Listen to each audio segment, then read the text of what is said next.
네, 지금부터 여러분들이 고대하시고 고대하시던 발레 인문학 공연을 시작하겠습니다. 우리 무용수의 아름다운 무용으로 오프닝을 시작하겠습니다.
네, 여러분 다시 한번 뜨거운 박수 부탁드리겠습니다.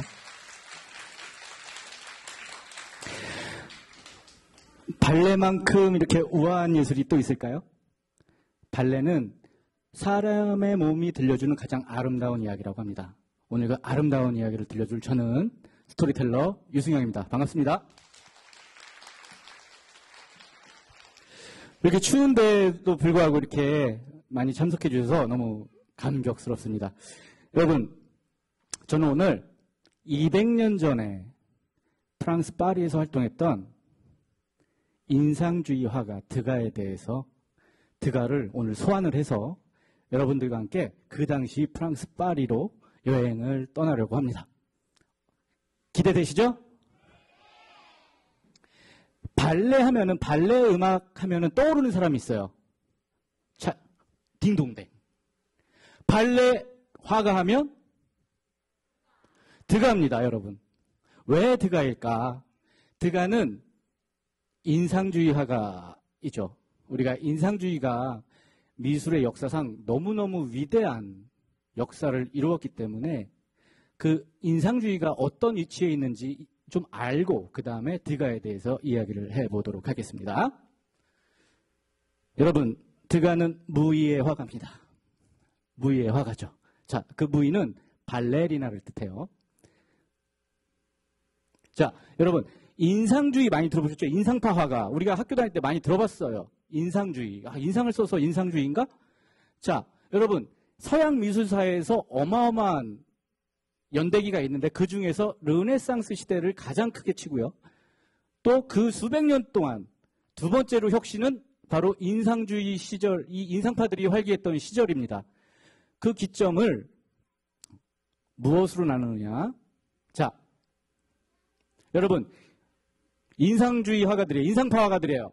마네, 모네, 르누아르, 드가, 고흐, 고갱, 엄청난 사람들이죠. 이 사람들이 다 인상주의 화가입니다. 근데 이 인상주의가 어느 날 갑자기 세상에 뿅 하고 우리는 인상주의하고 나온 게 아니에요.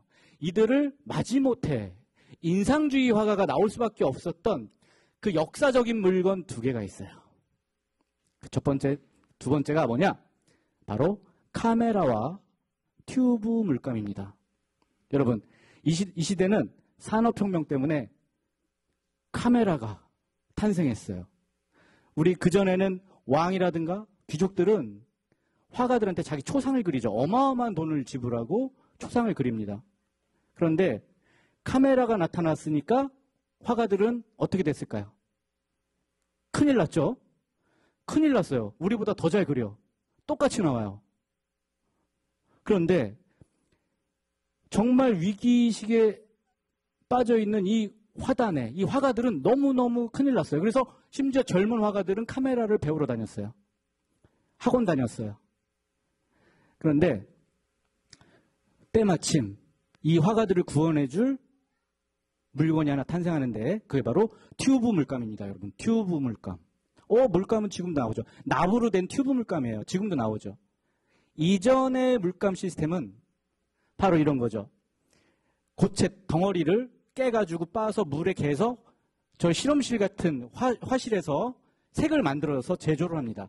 이 그림은 진주귀걸이를 한 소녀라는 영화, 스칼렛 요한슨이 주연했던 영화인데요. 실제로 그 진주귀걸이 한 소녀의 그 소녀가 그 화가의 물감을 개는 하녀였어요.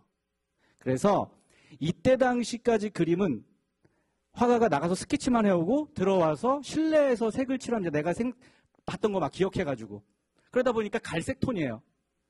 갈색 톤이 많죠. 뭐 물감도 그렇게 많이 색깔이 많이 있을지도 않았지만 대부분 실내 스튜디오에서 채색을 하는 시스템이에요.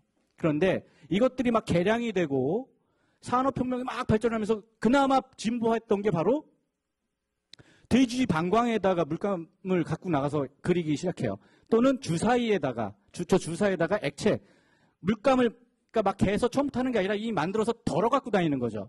그런데 저 돼지 방광 같은 경우는 한 번 쓰면은 다 버려야 돼. 다시 저장이 안 돼요. 그런데 카메라와 함께 인상주의의 새로운 시대를 열어제친 이 위대한 튜브 물감이 화가들을 이제 야외에 나가서 색칠하게 만들죠. 그들은 이런 그림을 그려요. 여러분, 이게 바로 이 당시 마네, 모네, 르누아르 이런 사람, 마네, 모네, 르누아르의 작품인데 이들은 야외에 나가서 이런 걸 그려요.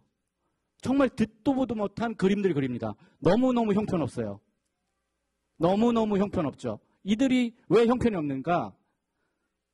그때 당시의 그림의 기준은 이거죠. 나폴레옹을 그린 건데요. 앵그르의 고전주의 작품입니다.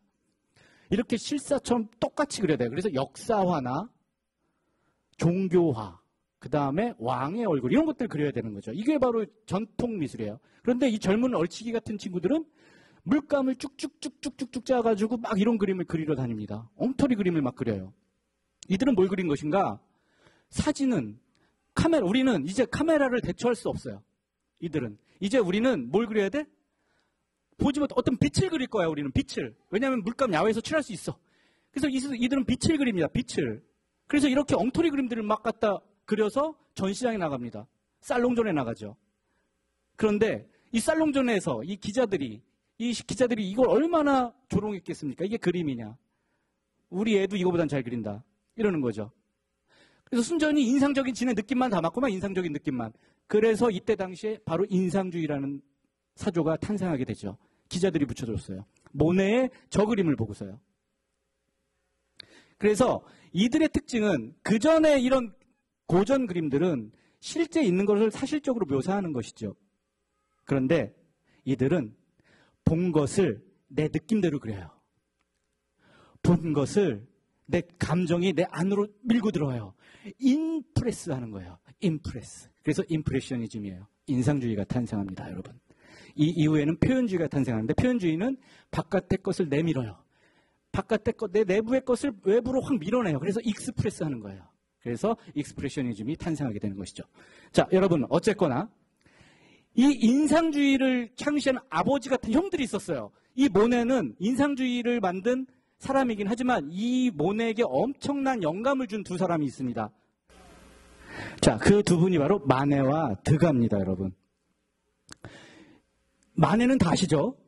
여러분, 우리는 사실 드가 잘 몰라요. 이름만 들어봤지 많이 디테일하게 안 들어봤어. 마네만 무지하게 들어봤어요. 마네와 모네 형님. 여러분, 이 두 사람은 공통점이 있어요. 일단 평생 친구인데요. 둘 다 엄친아예요. 마네의 집안은 아버지, 할아버지가 막 왕족이에요, 왕족. 법관, 대법관 막 이래요. 아버지가 시장이고 막 이래요. 프랑스 파리에서. 엄청난 집안의 자제고요. 드간의 집은 은행을 했어요. 은행업을 했어요. 은행하는 집 아들내미예요. 그러니까 이들이 세상 부러울 게 없는 사람들이죠. 엄친하죠. 그러다 보니까 어렸을 때부터 루브르 박물관에 가서 맨날 놀아요. 그 루브르 박물관에 가서 놀다가 마네를 어렸을 때 만납니다. 그래서 평생 친구가 되는데 이 두 사람은 일단 마네는 이때 당시에 이 그림 두 개를 1860년도에 그려서 엄청난 욕을 먹죠. 바가지로 먹죠. 심지어 또라이 마네라고 했어요. 막 조롱을 하죠. 이런 그림, 이게 도대체 이런 그림이 다 있어. 비너스 너무 아름다워야 되지. 이게 도대체 뭐야. 이때 마네는 굉장히 유명했고요. 드간은 어땠느냐. 드간은 이런 그림 그렸습니다. 승마장을 그렸어요. 여러분. 드간은 카메라를 배우러 다녔어요. 카메라에 심취했어요. 와. 그래서 카메라에 굉장히 관심이 많았던 사람이 드가입니다, 여러분. 그래서 드가가 이런 화풍에 모네라든가 르누아르 이런 친구들이 영향을 받아서 마침내 그들이 인상주의를 탄생하게 되는데 그 영감을 준 사람들이 바로 이들이에요. 그런데 이 사람들은 자기네는 인상주의라고 죽을 때까지 인정을 안 했어요. 자기네 인상주의 아니라는데 자기네들이 자꾸 불러가지고 전시 같이 하자고 막 그랬단 말이죠. 드가는 불행하게도 여성 혐오자였어요. 엄마가 바람을 피웠어. 어렸을 때. 그걸 보고서 그때부터 여자를 굉장히 경멸합니다, 여러분. 그래서 여자의 잔소리를 듣느니 차라리 우는 양떼와 함께 같이 있을 거야. 막 이런 얘기도 했어요. 엄청난 여성 혐오자이자 평생 독신으로 살아갑니다, 여러분. 그런데 그런 드가가 마네와 대판 한번 싸웠는데요. 마네의 부인과 마네를 그려준 거예요. 마네의 부인이 피아노를 치고 있는데 너무너무 정말 흉측하고 못생기게 그 표현을 해서 마네가 이걸 찢어버린 거예요. 여기 그대로 나와 있습니다, 여러분. 너무 화가 나가지고 마네가 저 얼굴을 찢어버렸어요. 너무 창피해가지고. 이게 내 부인을 조롱해? 이 정도였어요. 그러니까 드가는 여성을 아름답게 보지 않았어요. 그랬던 드가가 어느 날 파리 오페라 극장에 가서 마침내 그 운명의 발레를 보고 발레리나와 조우하게 됩니다.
이 시절에 1850년대 중반의 시절에 파리는 너무너무 풍요롭고 아름답고 사교적인 도시였습니다. 여러분, 파리는 시궁창의 똥물투성이었어요. 원래 루이 14세 때까지. 그런데 도시가 정비되고 하수도가 생겨나면서 도시는 너무너무 아름다워지고 깨끗해집니다.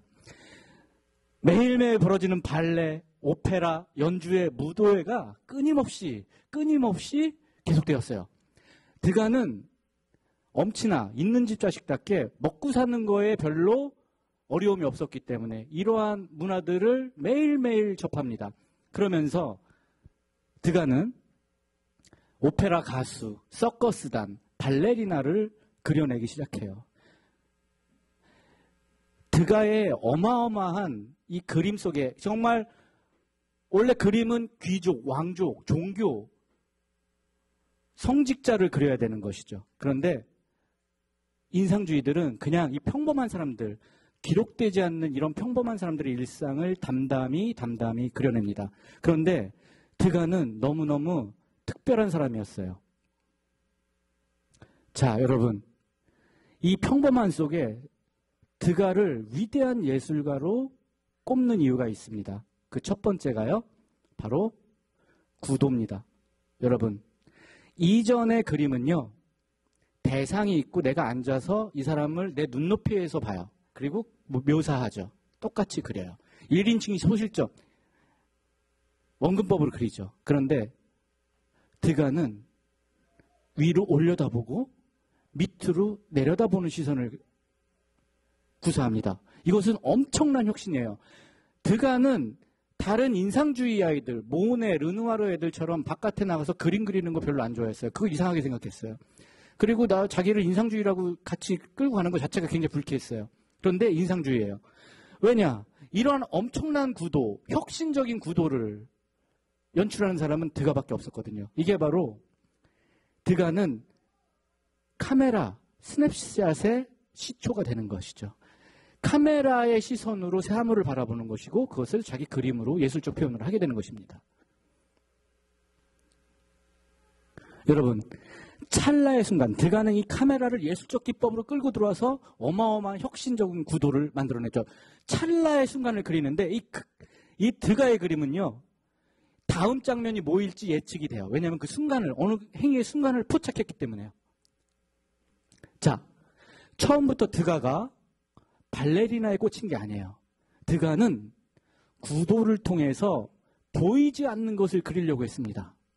그게 바로 파리 오페라의 오케스트라, 이 친구, 이 바순 연주자가 이 드가의 친구인데요. 이들을 그렸어요. 그런데 여러분 보세요. 바순 연주자를 그렸는데 저 메인의 발레리나는 목이 댕강 잘려 있죠. 그리고 이 답답하게 앞에 꽉 차 있는 이 뒷모습, 연주자의 뒷모습, 그 위로 화려하게 숨통이 터질 것 같은 어떤 그런 구도. 이런 것들은 기존에 있었던 어떤 전통적인 기법이 아니에요. 구도가 아니죠. 이것을 과감하게 무엇인가를 표현하기 위해서 이든 과감한 구도를 묘사하는데 이걸 바로 엄청난 예술적 가치를 후대 사람들이 표현하게 되죠. 자, 여러분, 그런데 40이 됐을 때 드가네 집이 폭망해요. 아버지가 돌아가시고 폭삭 망해요. 그 많던 재산을 다 잃어버립니다. 그러다 보니까 생계가 갑자기 큰일 났어요. 펑펑 쓰던 사람이. 그런데 때마침 이때는 이 발레가 너무너무 돈이 되는 사업이었어요. 이 극장의 소유자들이 발레와 오페라를 기획해서 엄청나게 흥행에 성공합니다. 왜냐하면 이때는 신흥 왕족과 귀족이 몰락하고 신흥 부르주아들, 상업으로 돈을 번 이 사람들이, 중산층들이 대거 돈 많은 벼락부자가 돼서 귀족이 즐기던 문화들이 대거 대중화가 돼요. 그때 오페라, 발레 이런 것들이 엄청나게 대중화됩니다. 발레는 그 중에 하나였어요. 그래서 이 발레 그림이 막 팔리기 시작하는 거예요. 드가의 발레 그림이. 엄청나게 팔립니다. 본격적으로 드가는 무대 위를 응시하죠. 그리고 발레리나를 보면서 발레리나 그림을 엄청나게 그려냅니다. 그리고 무지무지하게 많이 팔아요. 경제적 자유에서 해방이 되죠. 자, 상업적으로 무지하게 유행을 하게 됩니다. 이 발레가. 자, 여러분. 이 경제적 자유로움을 선사했던 이 발레 그림, 이 드가는 이 아름다운 무대 속에서 순간의 포즈, 순간의 어떤 제스처를 사진적 시선으로 포착을 해서 그려냅니다. 위에서 내려다보고 밑에서 올려다보고 다양한 사진적 구도를 통해서 발레리나를 표현하기 시작하는데요. 드가는 참 이상한 사람이에요. 드가는 점점 무대에 있는 화려한 발레리나에서 점점 무대 뒤쪽에 발레리나로 시선을 옮깁니다. 그 무대 서기 전에 준비하는 발레리나의 움직임들, 모습들 이런 것들을 포착하게 되죠. 그리고 계속 그의 시선은 이제 학원, 발레 수업하는 장면으로 이어집니다. 그 속에서 과연 드가는 무엇을 본 걸까요? 이때 당시에 발레는요, 너무너무 흥행을 하기 때문에 서민들이 성공할 수 있는 가장 유일한 방법, 소녀들이 성공할 수 있는 가장 유일한 방법이 발레리나가 돼서 유명한 발레리나가 되는 것이었죠. 그래서 이 소녀들은 7살에 엄마의 손에 이끌려서 뼈가 굳기 전에까지 발레단에 입단시켜서 혹독하게 발레 훈련을 시키고 발레리나가 되기를 원했어요. 그래야 집의 생계를 유지할 수 있었죠. 마치 지금의 아이돌 현장인 거죠. 아이돌 교습소 같은 것이에요. 이들은 정말 성공하고 싶은 아이돌이 되기 위해서 전국에서 프랑스 곳곳에서 엄마의 손에 이끌려 파리로 올라옵니다. 그리고 이렇게 발레단에 입단하기 위해서 학원과 그리고 교습을 받으러 다니게 되죠. 오디션을 통해서 무대에 서기를 지망하는 자와 거기서 탈락하는 이들의 슬픔을 막 그려내고요. 자, 여러분, 마치 이것은 다른 각각의 작품인데요. 마치 연작 시리즈 같아요. 바로 그 다음 포즈가 막 연습하고 있는 소녀들을 마스터가 땅땅 지팡이로 다 불러 모으는 이런 장면이 느껴지죠. 이게 각각의 다른 작품이 한데 이렇게 연상이 되는 작품입니다. 이 속에도 드가는 이거 그냥 일상인 것 같지만 이런 것들을 그렸던 이유들이 다 있습니다. 이 가운데 있는 노인은 실제로 줄 페로라는 당대 최고의 안무 선생님이었어요. 실존하는 인물이었습니다. 이분이 가운데 이 지팡이를 가운데 두고 이 소실점으로 이용해서 삥 둘러앉은 이 원근법적인 연출과 그 다음에 이 등에 보이는 이 드가에는 여러 사람들이 각각의 포즈, 하나 중복됨이 없는 다양한 포즈들이 보여지고 있는데요. 그 중에 저렇게 등이 너무 가려워서 긁고 있는 소녀, 무언가 생각하는 소녀, 선생님의 말씀을 응시하는 소녀, 그리고 저 끝에는 내 딸이 선생님 말씀을 잘 듣고 있나 감시하는 엄마의 모습들이 그냥 사진 한 장에 모든 것을 이 시대를 이야기하는 듯 보여줍니다. 여러분, 이때 당시 엄마들은 아이들을 최고의 몸값을 높여서 스폰서를 만나게 해주는 거였어요. 엄마는 그냥 매니저였던 것이죠. 이 그림은 아이들이 아침부터 고된 훈련 속에서 잠시 쉬는데 발목을 풀고 있는 거예요. 마사지를 하고 있고 엄마는 거기에 별로 관심이 없어요. 그냥 오늘은 좀 능력 있는 스폰서를 만나야 될 텐데 이런 것들을 걱정하는 그런 모습들이 보이시죠. 자, 그런데 여러분, 드가는 이 화려한 무대 속에서 그러한 시대상을 고발하기 시작합니다. 지금 별, 무대 위의 무이라는 작품인데요. 어머니 요거 그림 느낌은 어떻습니까? 아름답죠? 이 아름다움 속에서 드가는 고발을 하기 시작해요. 이 그림 속에 저 커튼 뒤에 드리워진 검은 양복을 입은 사람 보이시죠? 자, 이 발레 교습소 옆에 검은 양복을 입은 사람, 이 그림자들, 저 대머리 아저씨, 이 사람들이 왜 갑자기 생뚱맞게 이 발레 교습소에 와 있을까요? 여러분, 무대 위 발레 리허설이라는 작품인데요. 굉장히 유명한 작품입니다. 소녀들이 발레 연습을 하고 있는데 저쪽에 두 남자가 딱 발을 쭉 뻗고 이들을 관람하고 있어요. 이것이 바로 저 사람들은 저때 당시 돈을 주고 여기에 들어왔거나 그게 다 허용이 됐어요. 구경하러 왔고요. 또 은밀한 거래를 하러 온 사람들이고요. 또는 이 소녀 중에 누군가를 스폰하는 스폰서입니다.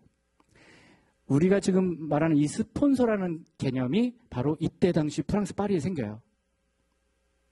그래서 이들은 이 소녀들의 스폰서입니다. 은밀한 거래가 이루어지죠. 그리고 그런 스폰서들은 당당히 교습소 안에 들어와서 훈련하는, 연습하는 소녀들을 감상하는 것이 특권인 것이죠. 드가는 이러한 것들을 놓치지 않았어요. 마침내 드가는 이러한 그림을 세상에 고발합니다. 한 어린 소녀가 울고 있어요. 바닥에는 소녀의 옷이 굴러다니고요. 무심한 듯 주머니에 손을 푹 찌른 채 냉랭하게 쳐다보고 있는 저 남자. 이것은 그 시대를 고발한 드가의 시선이었을까요? 저 남자가 드가였을까요? 이거는 지금도 의견이 분분합니다. 하지만 드가는 이러한 발레리나 그 사회 시대를 자기 그림에 당당하게 그려냄으로써 시대에 알리고 고발을 하기 시작합니다.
네. 발레는요, 발레 역사는 르네상스 시대 이탈리아에서 시작합니다. 피렌체죠. 왕궁에서 왕들이 즐겨하던 무용인데요. 이것이 이탈리아의 피렌체 메디치 가문이라는 데가 있었는데 그 메디치 가문의 딸 레미가 프랑스 왕 헨리 앙리 2세죠. 앙리 2세한테 결혼을 가게 됩니다. 그러면서 프랑스로 전파가 돼요. 그래서 시작은 이탈리아에서 했으나 발전은 프랑스에서 합니다. 그래서 이것을 또 마침 누가 받았느냐? 루이 14세가 받아요. 루이 14세가 발레리노였어요, 여러분. 어렸을 때부터 발레를 너무너무 사랑했어요. 실제로 14살 때 루이 14세가 발레복을 입고 공연하는 모습입니다. 여러분, 루이 14세는 무슨 왕이죠? 태양왕이죠. 이 발레 공연에서 아폴로 신으로 등장해서 이때부터 태양왕이라는 별명이 붙는 겁니다. 그래서 루이 14세는 태양왕이 돼서 발레를 엄청나게 보급을 하기 시작해요. 그리고 세계 최초로 국립무용학교도 만듭니다. 그것이 지금 발레 용어가 다 프랑스어로 된 이유가 있는 거예요. 자, 여러분 1661년에 왕립무용학교 설립하고요. 그것이 바로 지금 국립 파리 오페라 극장의 전신입니다. 전신. 세계 양대 산맥이 있는데 국립 파리 오페라 발레단과 러시아 볼쇼이 발레단이 있죠. 프랑스에서 엄청나게 확산되고 현대 발레의 형태를 잡아간 게 프랑스 파리 루이 14세에 의해서 그렇게 됐다면 이제 문호를 나중에 개방한 러시아가 이제 파리에서는 오페라의 발레가 인기가 떨어지고 오페라가 올라가요. 그러면서 발레가 인기가 시들해져요. 그때 뒤늦게 문호를 개방한 러시아가 다 흡수합니다. 그러면서 현대 무용의 원형들이 이제 바로 러시아로 옮겨지게 되고 러시아가 발전하게 돼서 세계에 전파가 된 것이죠. 자, 그때 대거 이탈리아, 프랑스에서 선생님들이 러시아로 막 이동합니다. 그때 마리우스 푸티파라는 프랑스 무용 선생님인데 이분이 러시아로 가서 이런 거 만들죠. 여러분, 발레 문맹도 다 한다는 백조의 호수, 잠자는 숲속의 미녀, 호두까기 인형, 지젤, 돈키호테 다 이분의 손에서 탄생하고요. 바로 차이코프스키와 함께 이런 것들을 만들게 되면서 러시아 발레에 엄청난 기틀을 만드시는 분이에요. 여러분, 발레는 치마 길이의 역사입니다. 원래 발레는요, 발목이 보이면 안 돼요. 원래 그리고 발레는 여자가 하는 게 아니에요. 남자들이 하는 거예요. 왕과 귀족만. 파티 있을 때, 궁에서. 그런데 이거 자꾸 턴 같은 거 해보려고 하니까 너무 무거워서 여자를 쓰게 됐는데요. 그때부터 가벼워서. 일단 발목이 보이면 안 되는 것이죠. 루이 14세입니다, 여러분. 남자의 발레는 저럴 수 있죠. 루이 14세가 스타킹을 입고 다녔죠. 자기 각선미가 너무너무 예쁘다고 생각해서 보여주고 싶었어요. 루이 14세는. 발레리노이니까요. 자, 대부분 저것이 발레복이었는데 저런 거 갖고 어떤 동작을 할 수 있겠어요. 너무너무 무겁고 거추장스럽고, 그죠? 그러다가 1700년도에 혁신이 일어납니다. 어느 여성 발레리나에 의해서 마리 카마르고라는 분이 자기의 턴을 보여주기 위해서 과감하게 발목을 팍 잘라버려요. 치마를 저렇게 만들어요. 이게 굉장한 혁신입니다. 이때부터 치마의 길이가 너무너무 그냥 급격하게 짧아지기 시작해요, 여러분. 자, 치마의 길이가 짧아지면 짧아질수록 여성 무용수들이 할 수 있는 다리 연기가 굉장히 커지게 되죠. 자, 마침내 마리 탈리온이라는 19세기를 장식했던 이탈리아의 발레리가 있는데 이분이 최초로 토를 신어요. 그래서 발끝으로 쓰죠. 그리고 치마의 길이도 과감하게 종아리까지 확 올려버립니다. 저게 바로 로맨틱 발레라는 것이에요. 로맨틱 티티라고 하죠. 저 의상을요. 자, 그래서 반쯤 오는 것은 로맨틱 티티. 이제 클래식 티티는 저렇게 완전히 우리가 알고 있는 저 옷을 로맨틱 클래식 티티라고 하는데 짧을수록 다리의 액션이 굉장히 커지죠. 그죠? 다리를 막 올리고. 이것이 바로 치마 길이의 역사가 바로 발레를 보여주는 것이죠. 이거는 상식으로 알아두시면 좋을 것 같습니다. 자, 여러분, 이제 드가는 나이가 들었어요. 눈이 잘 안 보여요. 원래 30살 때부터 눈이 침침하기 시작해가지고 노년에는 거의 시력을 잃습니다. 잃어요. 희미하게나마 이제 드가는 이런 작품들을 그리기 시작합니다. 목욕하는 여인. 그리고 여러분 이 장면도 보면 드가 이 여자는 곧 이렇게 했다가 내릴 것 같죠? 들고 바로 일어날 것 같죠? 드가는 마치 이런 장면들을 훔쳐보는 느낌으로 그렸어요. 마치 이 사람이 그 옆에서 뭔가 훔쳐보면서 그렸다고 판단이 될 정도의 그 생생함. 이것이 바로 도찰에 보여주는 어떤 훔쳐보기에 어떤 가늠증적인 시선으로 도찰의 스냅샷으로 이런 그림들을 그려내기 시작합니다. 그리고 그림도 이제 더 이상 못 그리겠어요. 그래서 드가는 조각을 하기 시작해요. 발레리나를 조각하죠. 발레리나 조각상들이 굉장히 많아요. 찰흙으로 만들죠. 자, 마침내 드가는 이런 위대한 조각 작품을 만듭니다. 14세 발레 소녀라는 것인데요. 2009년도 소더비 경매에서 298억에 낙찰이 됩니다. 드가의 많은 작품들이 소더비 경매에서, 크리스티 경매에서 팔리는데요. 특히 이 작품이 드가의 작품 중에 가장 많이 팔리는 작품이고요. 여기서도 파격을 보여줍니다. 드가는 실제 발레리나 옷을 입혀요. 조각상에다가. 이 청동, 처음에는 이 찰흙, 진흙 이런 것들로 이걸 만들었는데 나중에 청동으로 입히게 되는데 거기다가 실제 저런 옷, 의상을 입혀버린 것이죠. 굉장히 파격적인 것이죠. 이게 바로 드가의 예술 세계입니다, 여러분. 자, 여러분. 드가는 평생을 독신주의자, 여성 혐오자로 살았습니다. 그런데 드가가 가장 사랑했던 것은 결국엔 여성이었던 것 같아요. 그 중에서도 발레리나.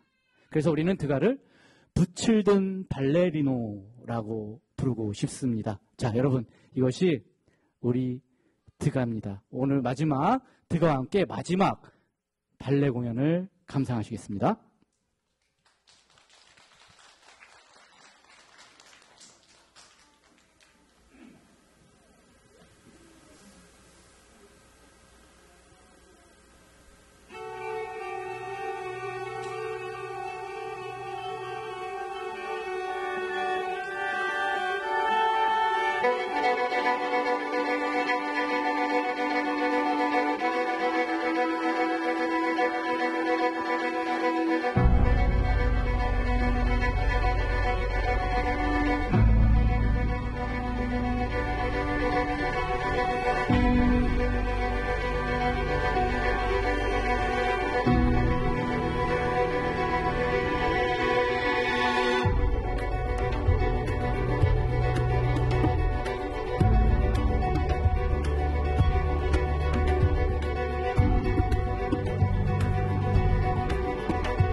네.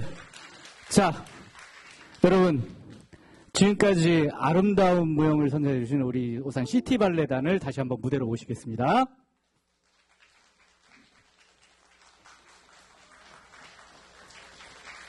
큰 박수 부탁드리겠습니다, 여러분.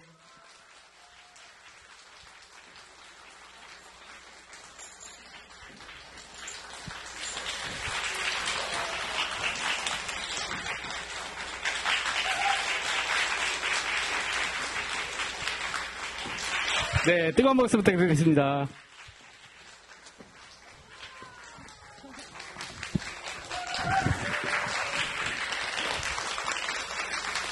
자, 여러분 고맙습니다. 우리 오산 시티발레단이었습니다. 자, 이것으로 발레와 함께하는 인문학 마치겠습니다. 여러분 감사합니다.